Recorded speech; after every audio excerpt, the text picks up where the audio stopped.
Okay, so today's lesson is about titrations.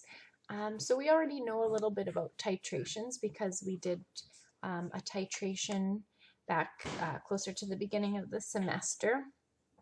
So we know that we have usually an acid, well, it's always involving an acid and a base. One of them we know the concentration, and the other one we're looking to find out. So we'll get into more details in a second, but we're first just going to talk about what indicators are, because we know that the indicator plays a large role in the titration, because as soon as you see the color change occur from the indicator, that's when we know our titration has come to completion, and that's when we stop, right? So that's the point at which the base has neutralized the acid, or vice versa. So indicators are weak acids or bases that change color when they gain or lose an H+ ion.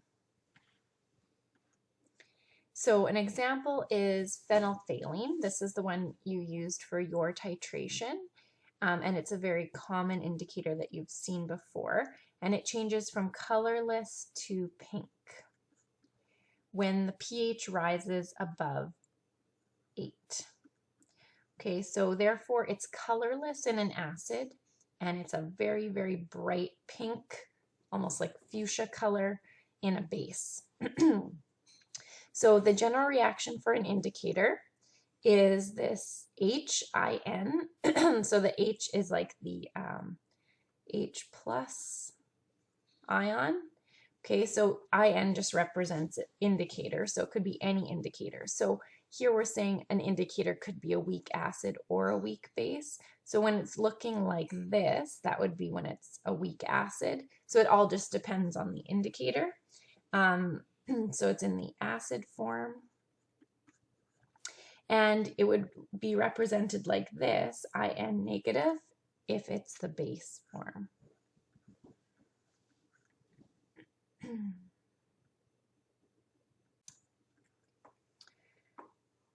Okay, so here is a equation that represents sort of like a Bronsted-Lowry acid-base equation here, involving an indicator. So it works just the way an acid-base equation, chemical equation, would normally work.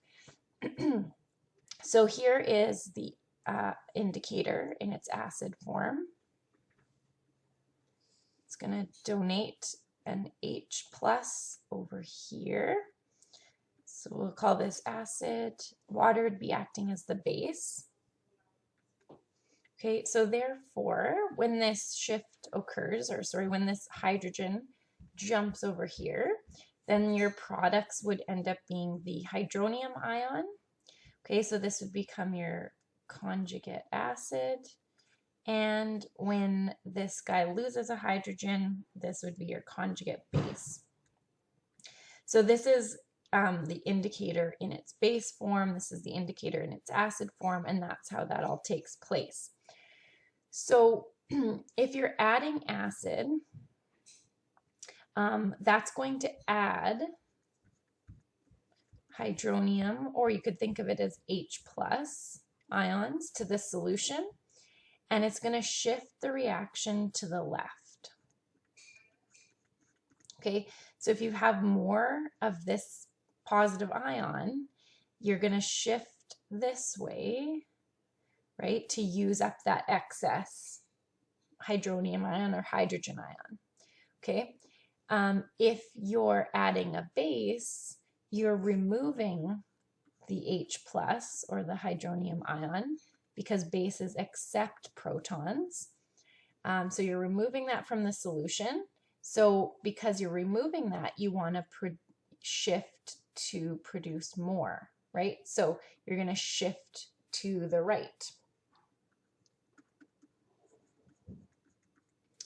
Okay, so if we're talking about phenolphthalein, here's our general indicator equation here.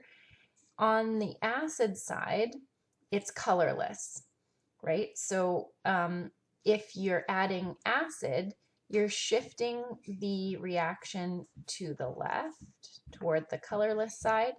If you're adding base, you're shifting it from colorless to pink. So that's what we saw in our titration that we did earlier this semester, is once you got to that point where you'd added enough base, you started to see flashes of that bright pink color, and eventually that bright pink stayed throughout the solution in the flask. So that's just one type of indicator, but all indicators work in the same way. So different indicators change color over a different pH range. So let's look at some of them on the next page here. So here's a whole bunch of different ones. Now,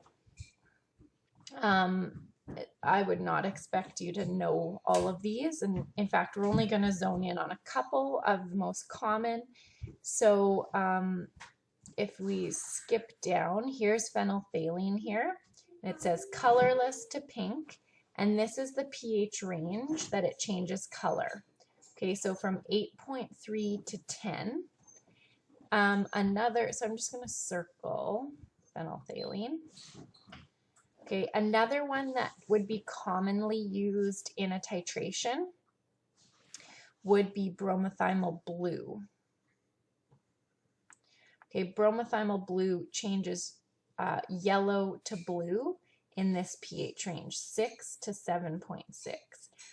Okay, so we'll see in a minute why it's kind of this particular pH range that we'll want to zone in on in our titrations. And you want to make sure that the point at which the acid-base reaction neutralizes is also in line with the pH range that the color change occurs, just so that your titration works out accurately. Okay, so an acid-base titration is a neutralization reaction. And an acid and a base react to form a salt, which is just an ionic compound, and water. So that's something we already know. A strong acid or base with a known concentration is used. This is called the standard solution. So you always have to know one of the concentrations involved in the titration, right? You need to know what that concentration is in order to determine the unknown. An indicator is used to show when the unknown solution is neutralized. Okay, so in the experience that you had in the titration that you did, that indicator was phenolphthalein. And that color change was the point at which we knew that we needed to stop adding the base to the acid in the flask, and we knew at that point we'd reach neutralization. So the point at which neutralization occurs is called the equivalence point.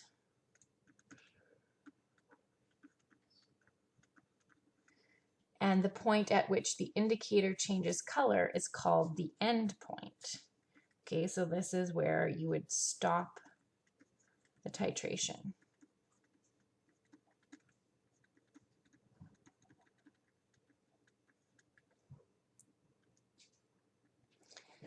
Whoop.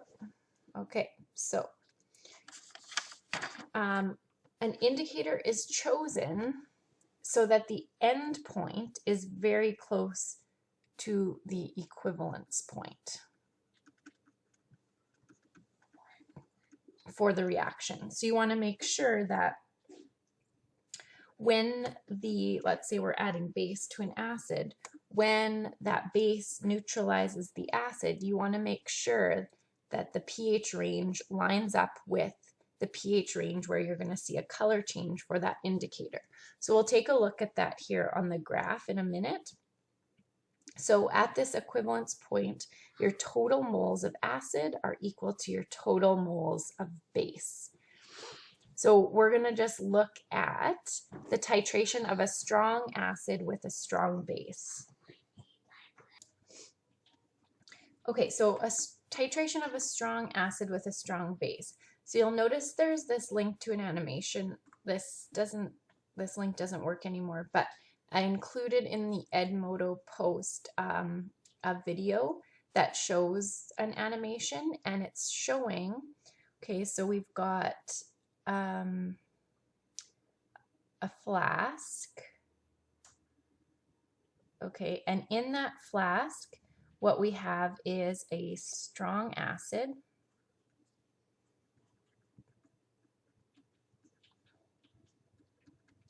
and then remember you have your burette set up, and it drips drip by drip into the flask, and this would be our, in this case, strong base.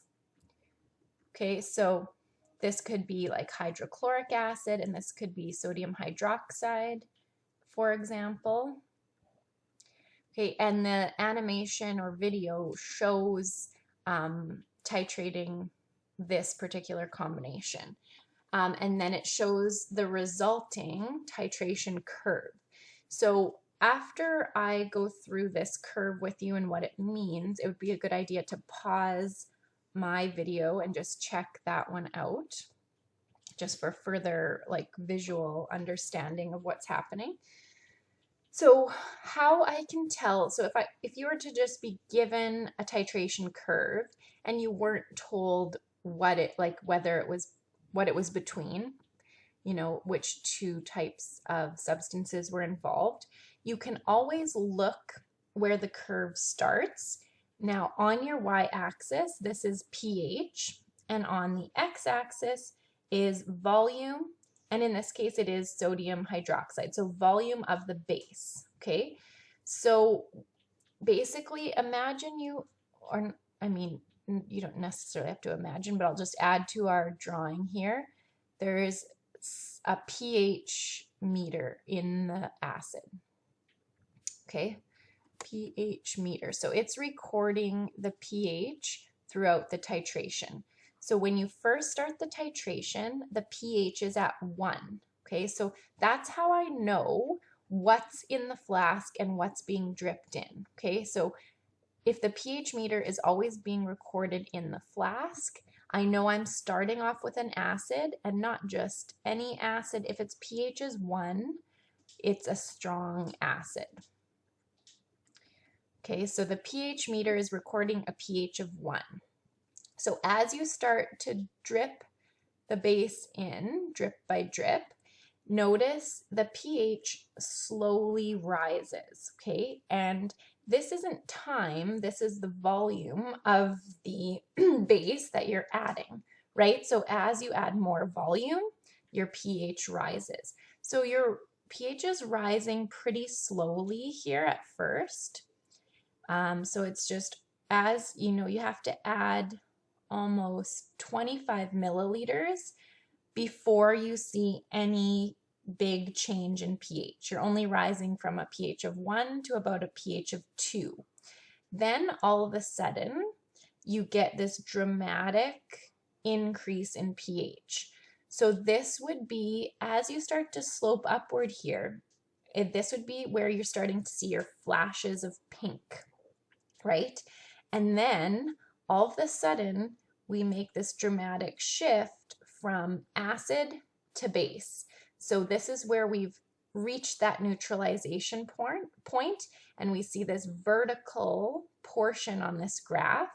And right at the center point on this vertical portion is what we call the equivalence point. So it's halfway on the vertical portion of the graph. And so this is, I'm just going to label this. So we'll say halfway point, which is the equivalence point. Okay, so that's where you've added enough base to neutralize the acid, and you're shifting, so it's neutral here, but you add another drop and it becomes basic, right? So this is kind of what that represents. the shift from acid to base.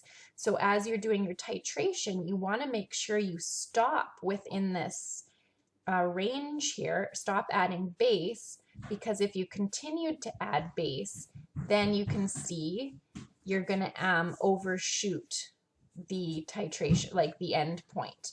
You're going to continue to add base and you're going to get up higher and higher into the pH ranges, and then you're not going to have an accurate volume of base that's been added. So at this point, this is a pH, in this particular case, it's a pH of 7, so exactly neutral. And this is only the case if it's a strong base and a strong acid. So when you combine a strong acid and a strong base in a neutralization reaction, the salt, right, you produce salt and water.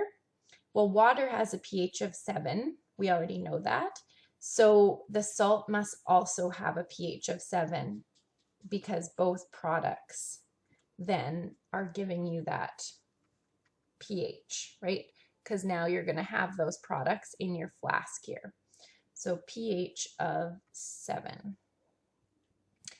Now, if we want to match up an indicator with this titration, we want to make sure our indicator changes color within this vertical portion on the graph, right? If it's in this curved portion or this curved portion, it's not going to accurately tell you when to stop your titration.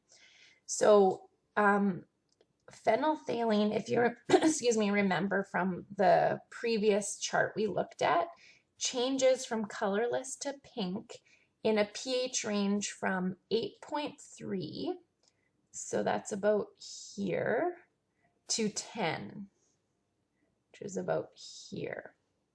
So that would be a good indicator to use in this situation, because it changes color within this vertical portion, right? So you're going to hit your volume mark right at the time that the color change is occurring. So I'm just going to do this. This is phenolphthalein, hard one to spell. And I'm going to write 8.3 to 10 for its pH range. Whereas something like another one from the chart, a less common one, but it's called paramethyl red.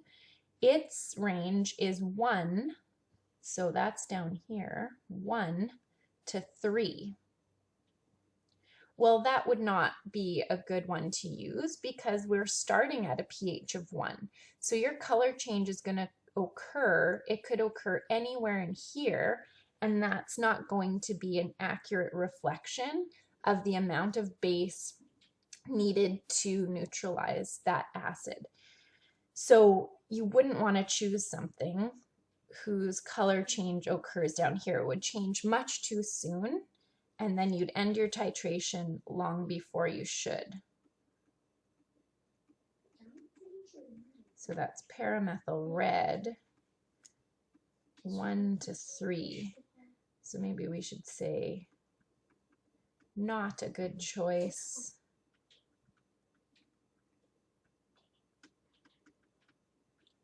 For this titration.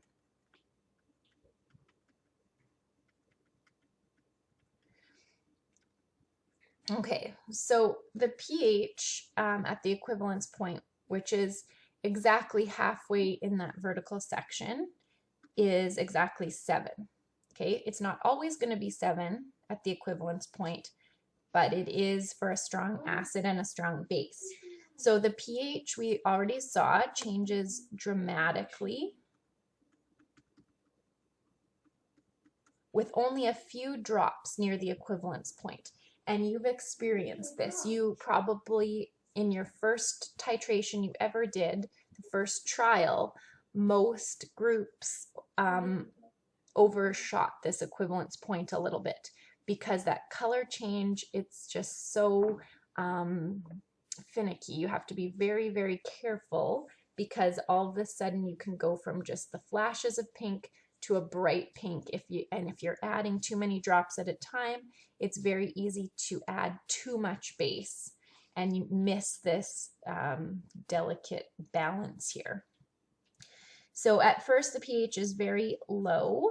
We're starting with the strong acid. As base is added to the acid, the pH increases. After the equivalence point, adding more base makes the solution basic. Okay, so if you continue to add base, that's what the curve shows, what would happen. But at the equivalence point, the moles of acid, or the moles of H plus ion, are equal to the moles of base, or the hydroxide ion. Okay, so the equivalence point is found at the halfway part of the curve, or definitely the halfway part of the vertical section. Would phenolphthalein be a suitable indicator for this titration? How about paramethyl red? So we kind of discussed that already. Phenolphthalein is a good choice because its pH range is found within that, like where the color change occurs is found within that vertical portion of the curve. So you're going to match your equivalence point and your color change are going to match up. So yes, because it changes color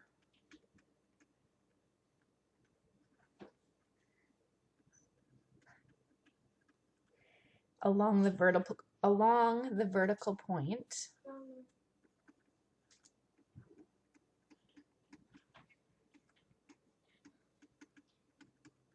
of the curve. And we'll say for paramethyl red,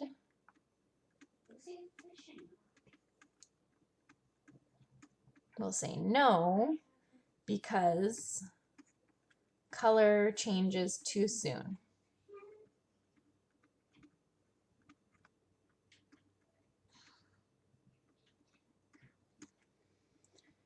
Okay, so we're going to just continue to look at more of these curves, and you'll see how they all have the same general shape, but they vary depending on which combination you're dealing with. So here's a weak acid with a strong base. Okay, so we'll just draw that off to the side. So in the flask, check out your pH that you start with. The pH that you start with is at 3. So we know then that in here is the acid, and this time it's not a strong acid because its pH isn't down here, its pH is at 3. So we would consider that a weak acid, and what we're dripping in from the burette would be the strong base. Okay, and remember your pH meter is in the flask and it's recording this pH throughout. And this is our volume. So we're titrating with the same base as we did in the last one, sodium hydroxide. So this time, what could be in the flask, for example, it would be acetic acid. Acetic acid is a weak acid. So this could be acetic acid in here, and this could be sodium hydroxide, and this is how that reaction would progress. So you'll see here, this one follows the same pattern. Your pH slowly rises as you add base, and then you hit that point where you see a very dramatic increase in pH, and you get that vertical portion of the curve. Okay, so that's where that color change and the equivalence point or the neutralization point is going to be reached. So halfway up that vertical section is your equivalence point, and notice this time the pH is like about 8.6 or 7. So now you have a strong base with a weak acid. So your salt in this case is not going to be neutral, right? Because the base is stronger than the acid, it's going to be a little bit on the basic side. So let's just write salt at the equivalence point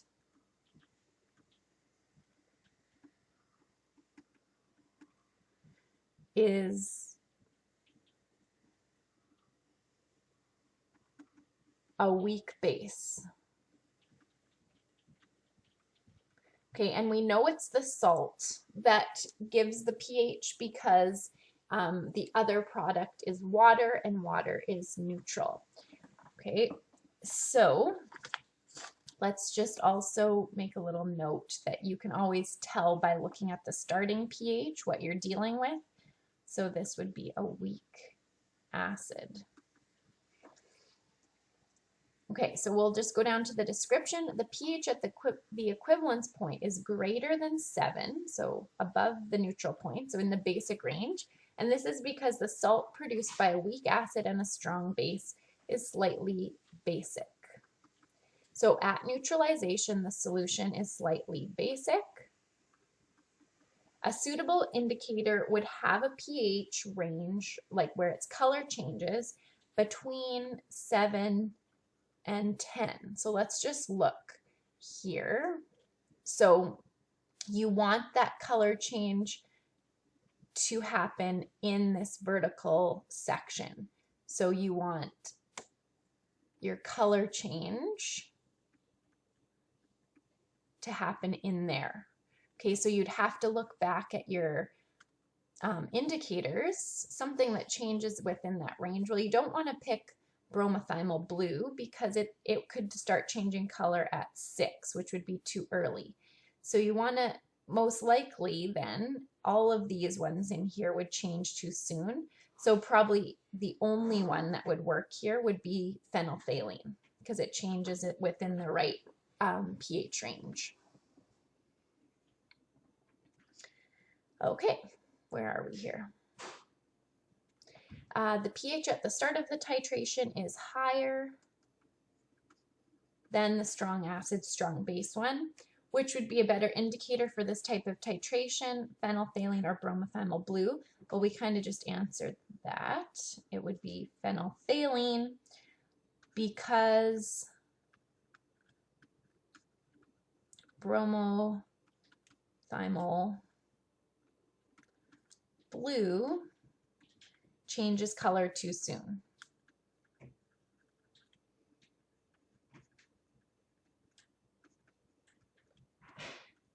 It changes at 6.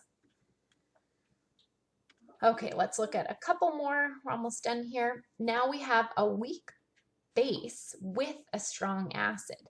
So notice this curve is sort of like the reverse of the other ones we've looked. So if you want to know what's in the flask, what's being titrated, you look at the starting pH. Well, our starting pH is at 11, so that's a base for sure. And it's not up in the upper ranges of the pH, so that's a weak base. Then you could tell, you can always, if you weren't told what it's being titrated with, you can figure it out by looking at the pH at the equivalence point. So look at your pH. At the equivalence point, it's about just above 5. So it's on the acidic side. So that would be an indication that if you're dealing with a weak base and your salt is acidic, then you must be titrating with a strong acid. And that's what's giving it that acidic pH.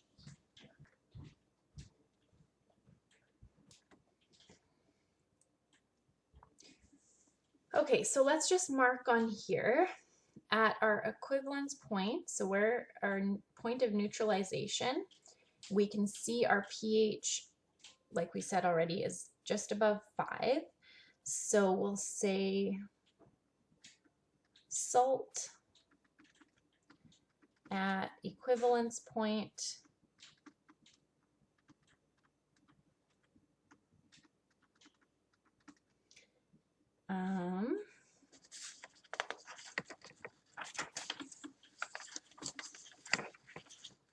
is slightly acidic.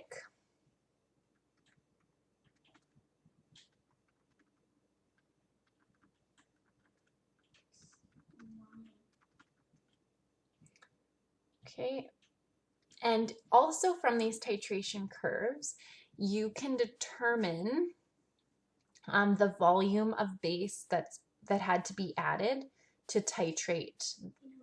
Sorry, the volume of, in this case, the volume of acid that had to be added to titrate the weak base. So if you just go straight down from your equivalence point to the x-axis, we could tell from this that you would have to add, so what is this, 22, 24, so about 25 milliliters of, in this case, the strong acid being used is hydrochloric acid. So you can tell from the graph how much acid needs to be added in order to titrate the base. Okay, so it would be right at that 25 milliliter point. Once you've dripped in 25 milliliters of the acid, that's where you're going to get your color change and you're going to stop your titration. The curve goes on to show if you continued to add the acid to the base, this is what would happen to your pH, right? So if you overshot that end point and continued to add more and more acid, your pH continues to drop and be more and more acidic.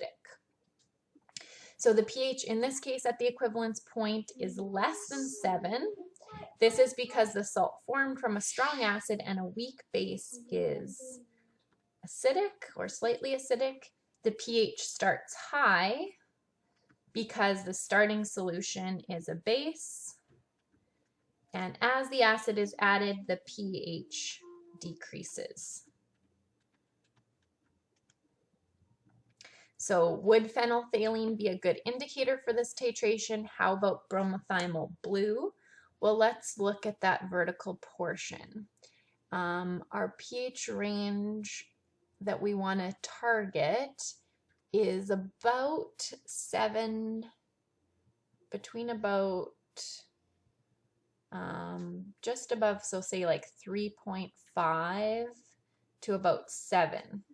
Okay, now, so actually, if we go back here, if you want to hit a color change in that range, you're not going to be looking down here, right?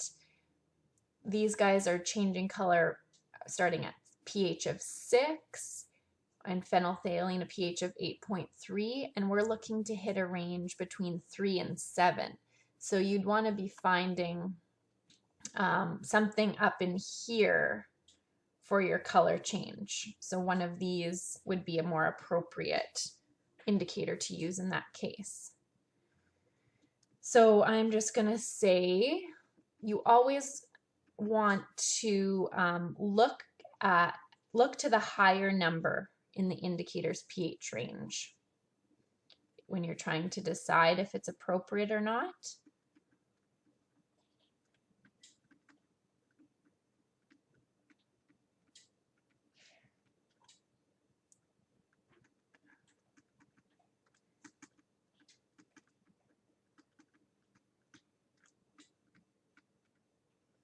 Okay, so neither would be suitable. Phenolphthalein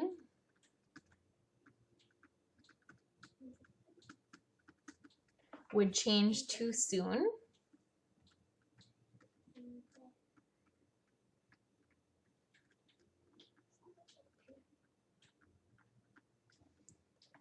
Okay, so what I'm saying here is in this case, we're looking to the higher number because we're working our way from higher pHs to lower pHs.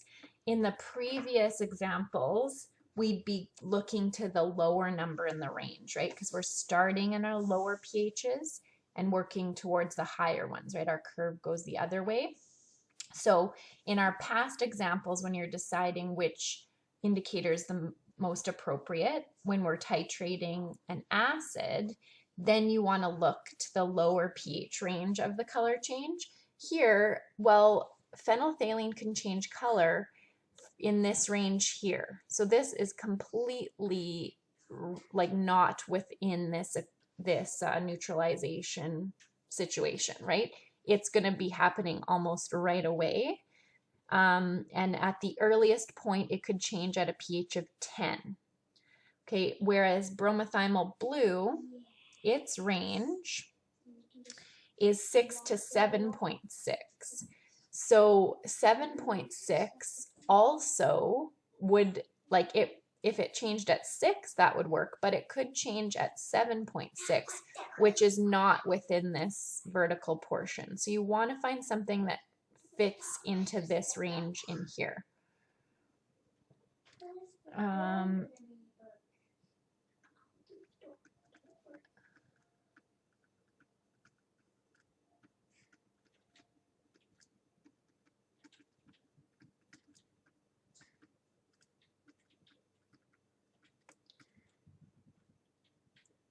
Okay, so both change within the curved portion, and we want them to change within the vertical portion.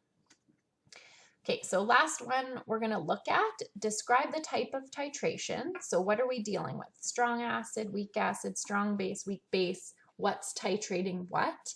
And what is the pH at the equivalence point? Suggest at least 2 suitable indicators. Okay, so here, this is what our curve looks like. So let's figure out what scenario we have. Let's draw it out. What's in the flask? What's in the burette? And,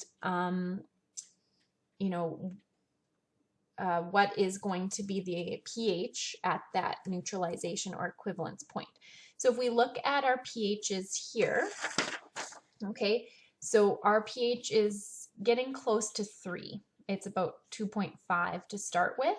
So unless your pH is down in this range right near the very bottom of the pH scale, like 1 or just slightly above 1, you're dealing with a weak acid. So in the flask, we have a weak acid, okay? So that means we're gonna have a base here. Now, is the base strong or weak? So let's go to our equivalence point, and we will see what the pH is, whether it's neutral or whether it's slightly acidic or slightly basic. So if you go across, your pH is at 8. Okay, so we're going to say pH is around 8.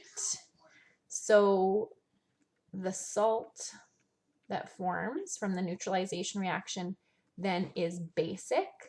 So if you're coming up with a basic salt at neutralization point, then that must mean this is a strong base. Okay. What would be, now what else did we have to say? So we're titrating a weak acid with a strong base. We've got the pH at equivalence point, 2 suitable indicators. So we want to find indicators that change within the range of 10 and say, what is that, about 6? So color change from 6 to 10. Well, let's go look. Would be actually anything in here, but we'll stick with our 2 most common. So both bromothymol blue and phenolphthalein would work well for this particular titration. But you wouldn't be wrong if you picked brilliant yellow or neutral red or any one of these. These are just the most common indicators. So I'm just going to put bromothymol blue and phenolphthalein. All right, so there's actually no worksheet that goes along with this lesson, so it's long enough on its own. Next on Wednesday, we'll do more kind of calculations with titrations, and then you'll have some questions to practice afterward.